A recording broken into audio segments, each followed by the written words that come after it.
Thrones fans have heard about. And this is the reason why they want to not do it. They try to tell you that since people already know about Robert's Rebellion, this would not be a good prequel. And I think that is 100% wrong. Now, Game of Thrones, the show, the reason I believe it's so popular is because in the beginning, most of the audience already read the books, so they knew what was going to happen. But that did not affect the ratings. The other half of the audience that didn't know what was going to happen got more into it by the hype that the people in the books would put out there. So I think you have the best of both worlds when you have a show that people do know what's going to happen and other people don't know what's going to happen. That generates buzz, that generates spoilers, that generates the things that we do on YouTube. That's why I think Robert's Rebellion would be perfect. Please put it in the comment section. What do you think? Do you think Robert's Rebellion would be the perfect prequel? Is that what you would rather see than the things that they're shooting?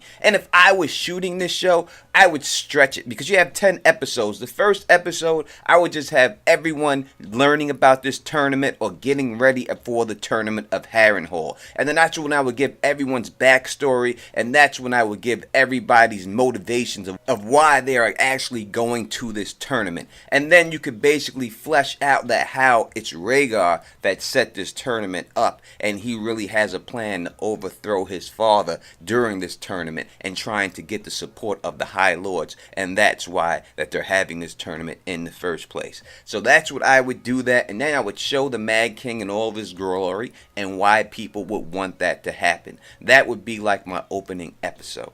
Then I would go from there to the people arriving at the tournament and the actual tournament itself. And I would go through the whole Night of the Laughing Tree situation and all that. And I think that that would be so good for show watchers. People would rather see that. These people, younger forms of themselves than people that they heard about in the history book or never heard about before. I think people would rather see a young Ned Stark and a young Rhaegar, a young Robert Baratheon, a young Jaime Lannister, still a squire who gets knighted during this tournament. This would all be much better than some people that are just in the history books that people who have never watched or read the books, I should say, know nothing about. You know, it would be great to see the doom of Valyria and all that, but the people, they don't know about that. They won't care about these characters as much as they would if it were these younger characters. And I think they're really blowing something by not doing this prequel. And I think maybe we should put a petition together to get that prequel name. But in all honesty, a young Littlefinger, everything would be great. And you could even have it, depending on how season 8 ends, have it narrated by Bran. You could just have the first scene of the show have Bran looking back into the past. And it wouldn't have to be the actual actor who plays Bran. That would be great if you did that. It just has to be an old man. You can have an old man in a tree looking back. People will automatically assume that that's Bran because it could be him at a longer time and date. Way, way into the future. So that all depends on exactly how this season ends, if they could do that. But that's just something that they could do to justify why they're going back and why they're looking at this. It could just be Bran doing a big flashback. And I think everybody would be fine about it. Now, they also say that,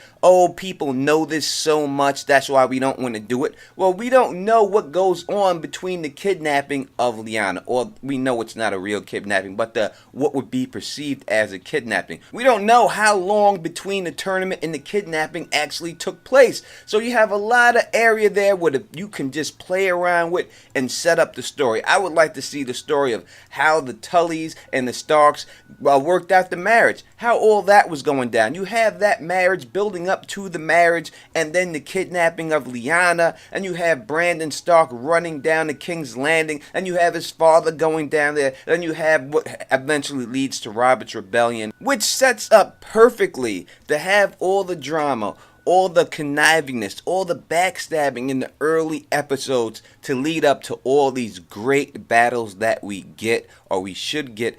during Robert's Rebellion, and that would be all the back half of the episode of the show, and I think it would just go out with a bang like that. And then, the final scene of Ned Stark, Jaime Lannister sitting on the Iron Throne, Jaime Lannister killing the Mad King, the wildfire. It would be the most epic last runner episodes on any television show ever done, especially with the budgets that they would get, announcing the budgets that they got for this season coming up. You imagine what budgets they would probably get, not as much because they want to see if it's successful, but you would get something similar towards that, so you'd be able to pull these battles off perfectly.